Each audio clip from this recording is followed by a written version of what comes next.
오늘은 감리교회의 창시자이신 존 웨슬리 목사님의 회심 284주년을 기념하는 주일입니다.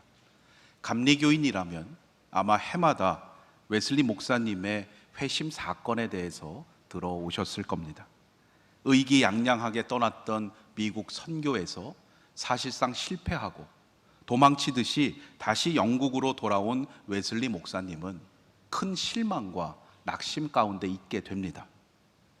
떠나기 전에 옥스퍼드 대학교 교수를 지냈을 만큼 지적인 능력도 있었고 훌륭한 목회적 성과도 냈을 만큼 영적인 지도자로서 촉망받았었기 때문입니다.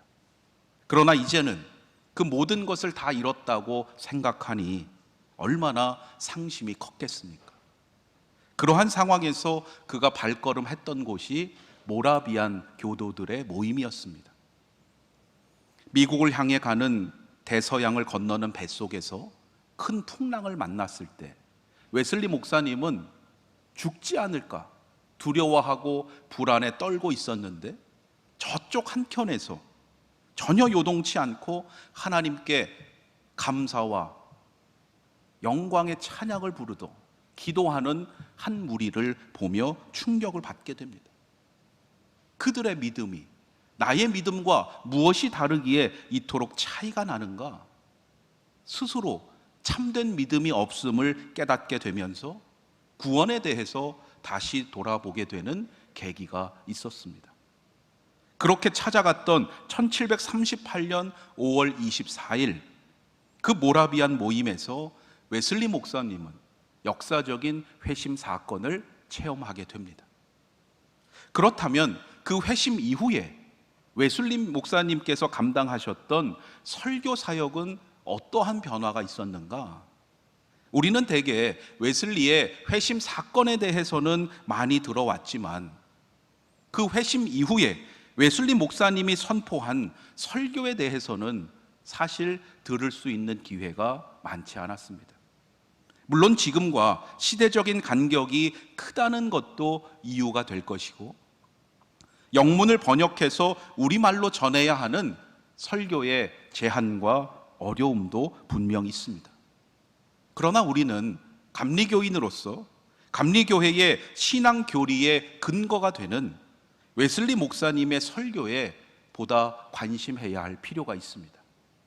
특별히 회심 이후에 선포한 목사님의 그 설교들을 통해서 우리 감리교회가 형성해온 신앙 교리와 전통을 보다 깊이 온전하게 이해할 수 있기 때문입니다. 이러한 차원에서 저는 오늘 이 시간에 웨슬리 목사님께서 회심 이후에 첫 번째로 선포하셨던 역사적인 설교를 우리 아현 강단에서 다시 선포하면서 함께 듣고자 합니다. 가능한 원문의 의미를 최대한 전달하고 주어진 설교 시간을 고려해서 제가 임의로 가감 및 요약한 부분들이 있다는 것을 먼저 말씀을 드립니다. 웨슬리 목사님은 회심 사건 이후에 첫 번째 공식적인 설교의 자리에서 바로 오늘의 성경 말씀 에베소서 2장 8절을 본문으로 해서 자신이 새롭게 체험한 믿음으로 말미암는 구원을 선포했습니다. 하나님의 은혜는 우리가 받을 수 있는 자격이 없음에도 불구하고 우리에게 값없이 거저 주시는 사랑입니다. 우리 모두가 그 은혜를 받을 수 있는 자격이 없는데도 불구하고 거저 주시는 것이기 때문에 우리는 아무리 작은 것을 받았다 할지라도 불평해서는 안 됩니다. 하나님께서 행하시는 일이 우리가 볼 때 아무리 작아 보인다 할지라도 우리 스스로는 결코 그 일조차도 행할 수 없는 연약한 존재들임을 고백해야 합니다. 우리가 하는 모든 일은 우리의 능력으로 하는 것이 아니라 우리 안에 계시는 하나님께서 하시는 겁니다. 따라서 우리 삶에서 거두게 되는 모든 열매는 우리의 자랑이 아니라 우리에게 거저 주시는 하나님의 은혜를 증거하는 것들입니다. 우리에게 발견되는 어떤 의의 모습들이 있다면 그 역시 하나님의 선물로 우리에게 주어진 것입니다. 그렇다면 죄인인 우리가 무엇을 가지고 우리가 지은 죄를, 그 죄가 아무리 작다 할지라도 그 죄를 대속할 수 있는가? 인간의 업적이나 공로가 아무리 크다 할지라도 그것으로는 불가능합니다. 인간에게 공로가 많다고 할지라도, 거룩함이 보인다 할지라도 그것은 인간에게 속한 것이 아니라 오직 하나님께 속한 것입니다.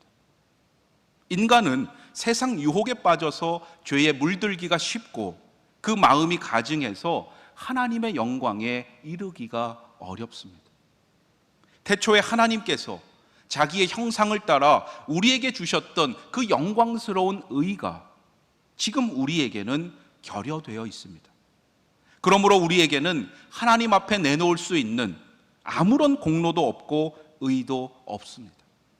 우리는 하나님 앞에서 우리의 입을 굳게 닫을 수밖에 없는 그러한 존재입니다. 그런데 어떻게 우리가 하나님의 이 거룩한 보좌 앞으로 나올 수 있습니까? 그 답은 하나입니다. 오직 믿음입니다. 에베소서 2장 8절은 이렇게 말합니다. 너희는 그 은혜에 의하여 믿음으로 말미암아 구원을 받았으니 이것은 너희에게서 난 것이 아니요 하나님의 선물이라. 아멘. 이 구원의 비밀을 조금 더 풀어서 설명하자면 이렇게 말할 수 있습니다. 은혜는 구원의 원천이요 믿음은 구원의 조건이다. 은혜는 믿음의 원천이요 믿음은 구원의 조건이다. 하나님의 은혜는 너무나 원대해서 이 세상의 모든 사람들을 구원하시고도 남습니다. 사랑의 하나님께서는 오늘도 우리를 구원하시기를 참으로 기뻐하십니다. 우리는 이러한 하나님의 마음을 깨닫고 그 은혜를 입으면 됩니다. 이 놀라운 일이 어떻게 가능한가? 오직 믿음으로만입니다. 그렇다면 어떤 믿음이 우리를 구원으로 인도하는 참된 믿음인가? 이 믿음을 우리가 정확하게 이해하기 위해서는 먼저 구원을 가져오지 못하는 믿음에 대해서 살펴볼 필요가 있습니다. 구원을 가져오지 못하는 믿음이 있다는 거예요.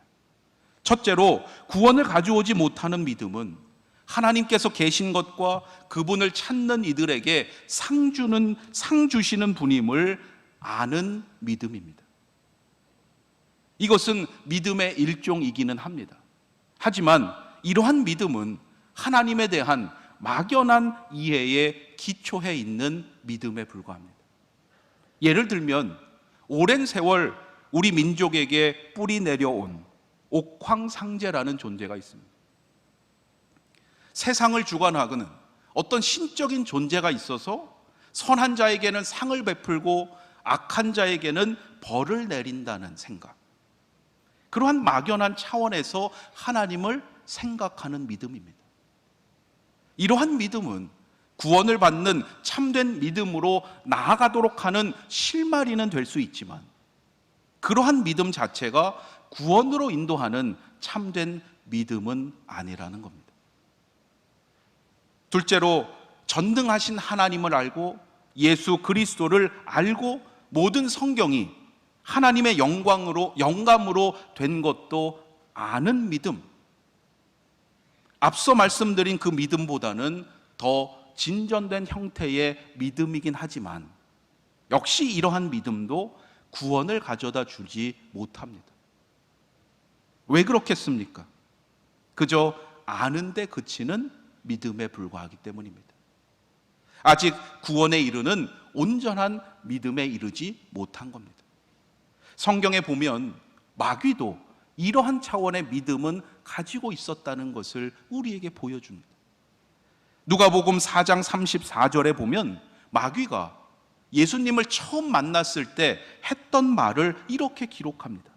나는 당신이 누구인지를 아노니 하나님의 거룩한 자니이다. 마귀도 예수님이 어떠한 분인지 아는 정도의 믿음은 갖고 있었다는 거예요. 아는 것에 만족하고 거기에 머무르는 것은 구원에 이르는 믿음이 아닙니다.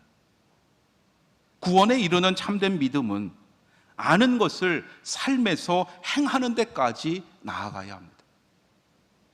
입술의 고백만이 아니라 그 고백이 우리 삶의 변화로 나타나고 증거되어야 하는 그러한 믿음입니다. 셋째로, 주님을 따르기 위해서 내가 모든 것을 다 버릴 수 있다고 말하는 정도의 믿음도 역시 구원에 이르는 믿음이 아닐 수 있습니다.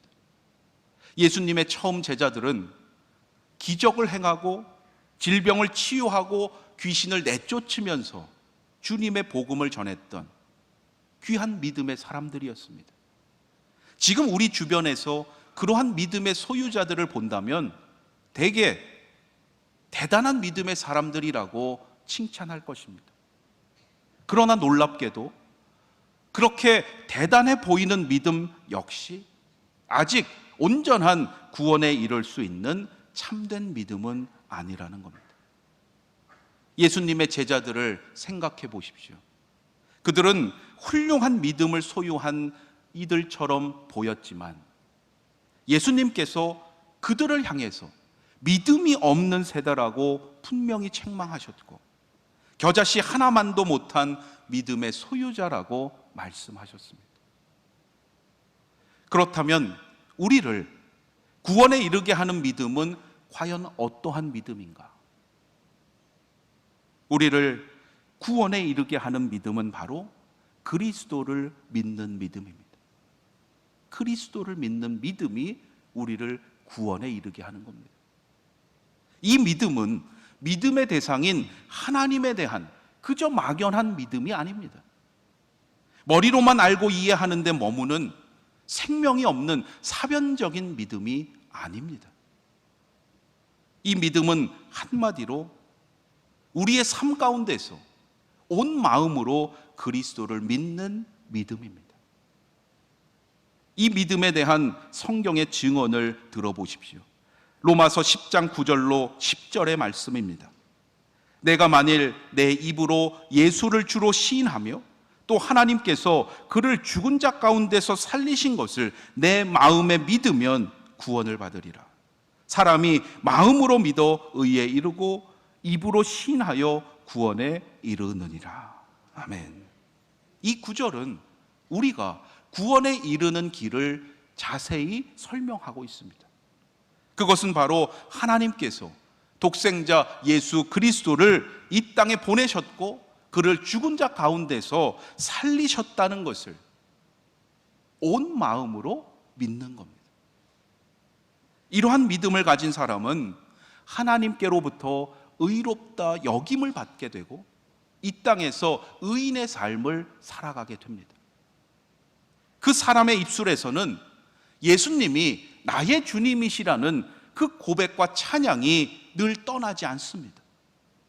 이것이 바로 믿음으로 말미암는 구원입니다. 여러분, 오늘도 이 구원의 삶을 살아가고 계시는지? 대개 사람들은 구원이라고 하면 그것을 단지 먼 미래의 일로 생각합니다. 우리가 죽은 후에 이루어질 일이라고만 생각하기 쉽습니다. 물론 이 같은 구원의 사건이 우리 몸이 부활할 때 반드시 일어날 것입니다. 그러나 믿음으로 말미암는 구원은 그러한 미래의 사건일 뿐만 아니라 우리가 지금 여기에서도 경험할 수 있는 현재적 사건임을 깨달아야 합니다. 이것은 믿음의 사람들이 이 땅에서도 얻을 수 있는 것이고 얻어야 하는 것입니다. 이 땅에서도 오늘도 이러한 구원을 경험하며 살아갈 수 있도록 하나님께서 이미 우리에게 은혜를 베풀어 주셨습니다. 그렇다면 이러한 구원이 실제로 의미하는 바가 무엇인가? 구원이 나타내는 그 의미에는 크게 두 가지가 있습니다. 구원의 첫 번째 의미는 죄로부터의 구원입니다. 구원이라고 말할 때 그것은 먼저 과거에 우리가 지은 모든 죄에 대한 죄로부터의 구원을 의미합니다. 죄로부터의 구원을 보다 구체적으로 표현해 보자면 여기에는 세 가지 형태가 포함됩니다. 첫째는 죄책으로부터의 구원입니다. 죄책이라는 말, 주로 법정에서 사용되는 말이죠. 죄에 대한 책임을 말합니다. 이전에 범한 죄에 대해서 반드시 책임을 지도록 유죄 판결을 내리는 겁니다. 이 죄책을 우리 인간 스스로는 완전히 해결할 수가 없는 거예요.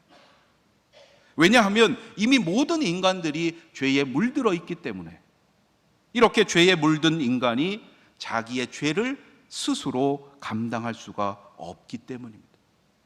오직 죄가 없는 사람만이 그 죄를 대신 대속할 수가 있기에 이 죄책의 문제를 해결해 주시기 위해서 하나님께서 친히 독생자 예수 그리스도를 이 땅에 보내셔서 우리를 위해 십자가에 내어 주심으로써 영원히 죄책의 문제를 해결해 주신 것입니다. 따라서 우리는 이렇게 담대히 외칠 수 있어야 합니다. 그러므로 이제 그리스도 예수 안에 있는 자에게는 결코 정죄함이 없나니. 여러분의 삶 가운데 더 이상 정죄함이 없습니다. 죄책의 문제 때문에 두려워하고 염려할 필요가 없다는 말씀입니다. 죄책으로부터 우리를 구원해 주신 하나님의 그 놀라운 은혜에 여러분 늘 감사하며 찬양하며 살아가는 믿음의 삶이 되시기를 바랍니다. 다음으로 죄로부터의 구원이라고 할 때의 두 번째 의미는 두려움으로부터의 구원을 뜻합니다. 여기서 말하는 두려움이란 자신의 죄로 인해서 앞으로 받게 될 하나님의 진노와 징벌에 대한 두려움이에요. 여러분, 만일 오늘 예배 드리러 나오실 때 내가 오늘 예배 드리지 않으면 하나님께 벌 받지 않을까? 그러한 두려움 때문에 나오셨다면 여러분, 예배의 목적이 잘못되어 있는 거예요. 여러분, 죄책의 문제뿐만 아니라 두려움으로부터 하나님은 이미 우리를 구원해 주셨어요. 예수 그리스도를 믿어 구원을 받은 자라면 이제는 더 이상 그러한 두려움에 사로잡혀서는 안 됩니다. 예수 믿기 전에는 그러할 수 있어요. 주의 심판을 두려워할 수밖에 없는 종의 신분이었기에 두려워할 수밖에 없었습니다. 그러나 이제는 우리를 아바, 아버지라고 하나님을 부를 수 있는 아들의 신분으로 변화시켜 주셨습니다. 우리는 이제 이 땅에서 하나님의 자녀로서 아버지와 더불어 화평을 누릴 수 있는 자들이고, 언제나 하나님의 영광을 바라며 항상 기뻐하는 삶을 살아갈 수 있게 하셨습니다. 그래서 사도 바울은 이렇게 선언했습니다. 내가 확신하노니 사망이나 생명이나 천사들이나 권세자들이나 현재일이나 장래일이나 능력이나 높음이나 깊음이나 다른 어떤 피조물이라도 우리를 우리 주 그리스도 예수 안에 있는 하나님의 사랑에서 끊을 수 없으리라. 아멘. 믿음의 사람에게는 더 이상 정죄의 두려움이 없습니다. 심판의 두려움도 없습니다.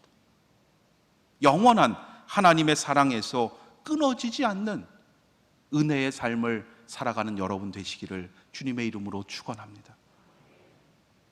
마지막, 죄로부터의 구원이 담고 있는 세 번째 의미는 죄의 권세로부터의 구원을 뜻합니다.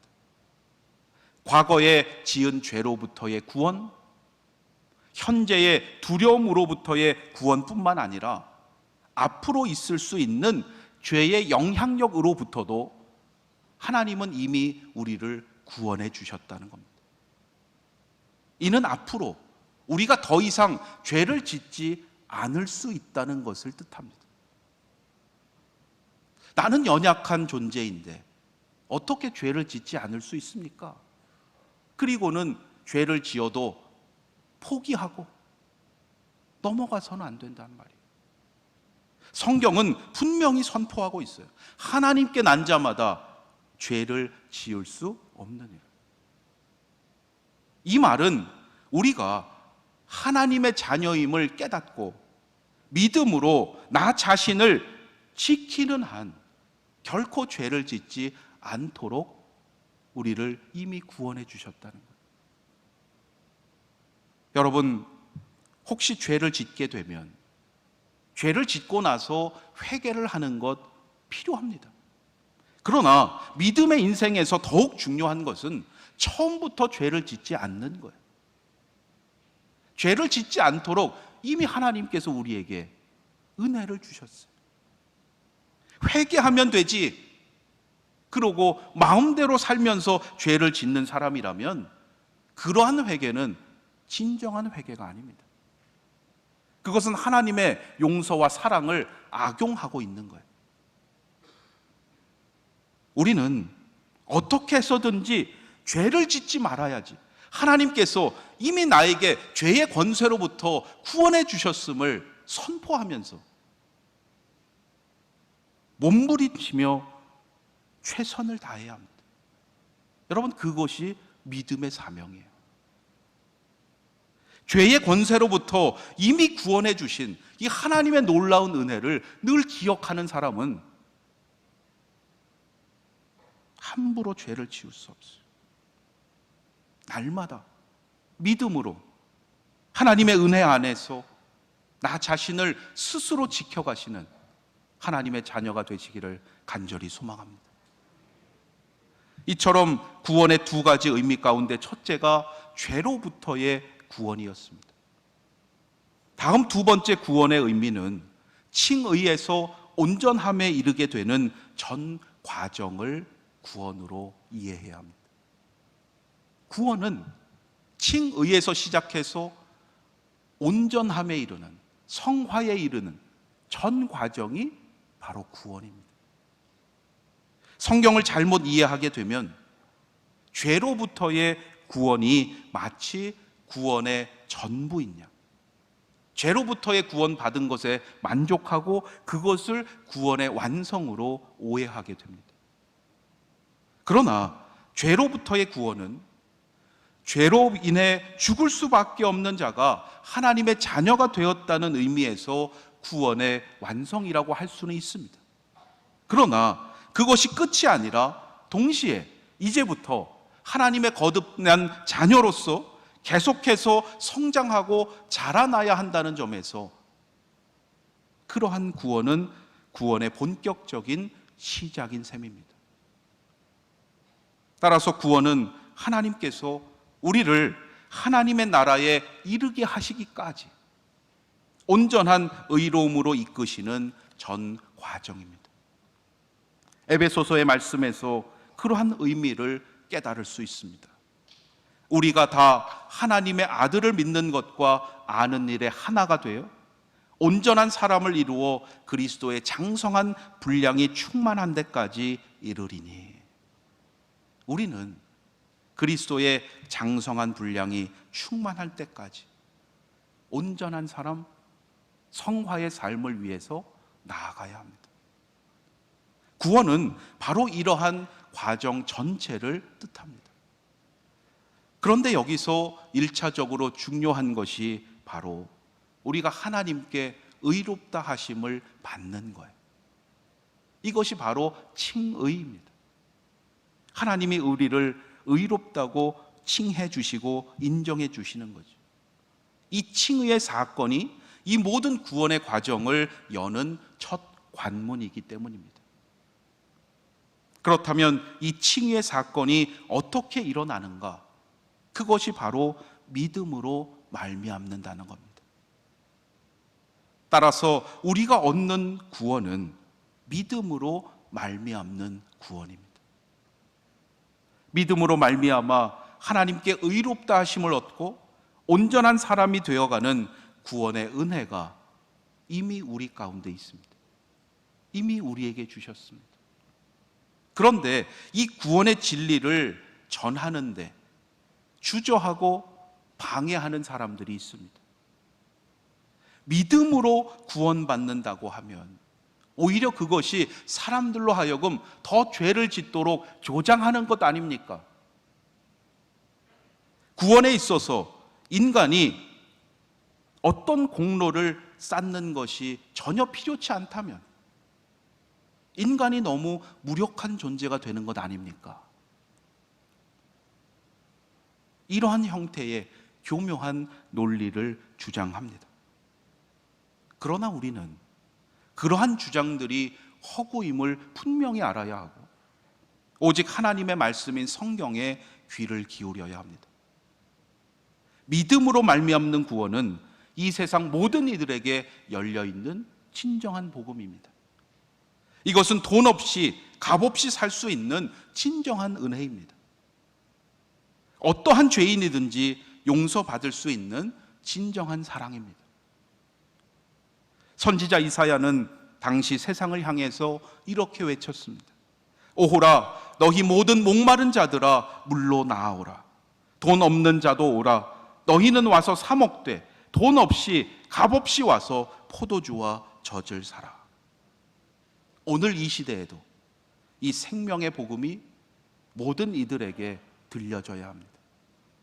오직 돈의 논리로 돌아가는 이 세상을 향해서 아닙니다. 오직 믿음입니다. 오직 은혜입니다. 하나님께서 우리에게 주신 참된 구원을 전해야 합니다. 우리는 연약한 존재입니다. 하지만 우리가 이 복음의 진리를 믿고 세상을 향해 담대히 선포할 때 어떠한 강한 자라도 우리를 감히 당하지 못할 것입니다. 구원의 대장 되시는 그리스도께서 앞장서서 우리의 길을 예비하실 것이고 우리를 영원한 생명의 길, 승리의 길로 인도하실 것입니다.